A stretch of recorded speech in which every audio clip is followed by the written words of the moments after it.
prepper, you're a prepper, he's a prepper, she's a prepper. Wouldn't you like to be a prepper? To be a prepper, be a prepper. Are you a prepper? Are you sure? Let's find out.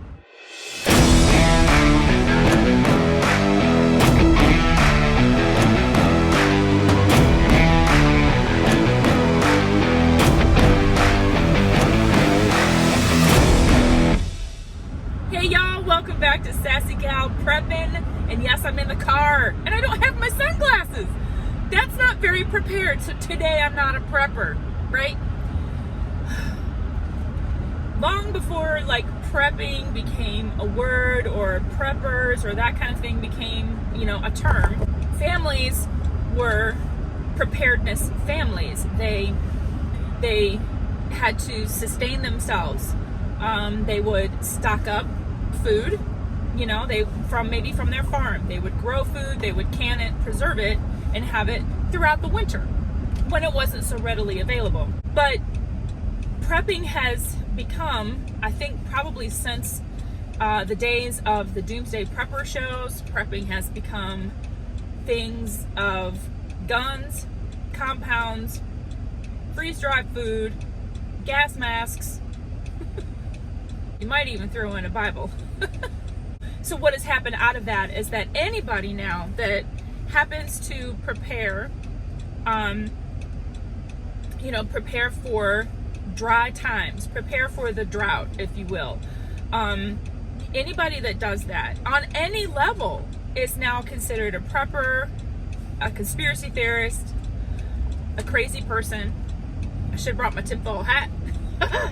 It goes against the norm, and it should, but it didn't used to. But ever since then, and since that Doomsday Prepper show was made popular, anybody that does anything like this is considered a freak. So, I'm proud to be a preparedness person. If you want to call me a prepper, that's fine. I'm proud to be a Christian. I am proud that I prepare and stockpile food for my family for the times in need. And we have been there. My family, we've been there. I'm proud to have a stockpile of food that I use. I'm proud that I use coupons and that I don't have to pay full price for anything. I'm getting my food at least 50% off of what prices are in the stores. Okay? So I'm proud of that. I'm proud of the time that I spend to learn how to save money on the groceries, where to shop, take the time to do so. I'm like hunting. Like my husband will hunt wild game. I hunt wild prices.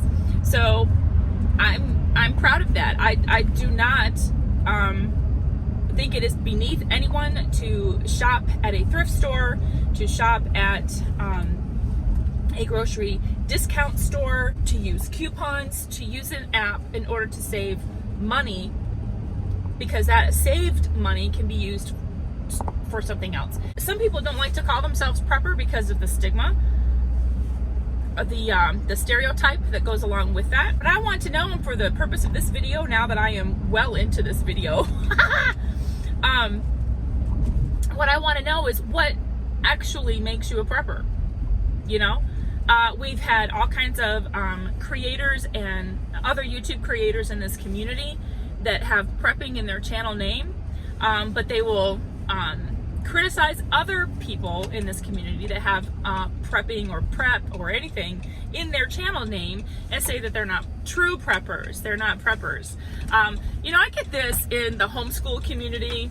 I've gotten this: you're not a true homeschool mom unless you teach from a certain curriculum, a certain, if you go to this certain homeschool co-op, or if you do this, that, or anything, you're not a true homeschool person. You're not a true Christian unless you have this version of the Bible, or go to this certain church, or this, that, and the other thing. That you're not a true Christian. I hate that. Okay, I hate it. That makes me sassy, because it doesn't matter. Nobody owns a certain term like prepper, prepping, those kinds of things. Nobody owns this community. Nobody owns how to do things. The proper way to stock your pantry, for instance. But what makes you a prepper?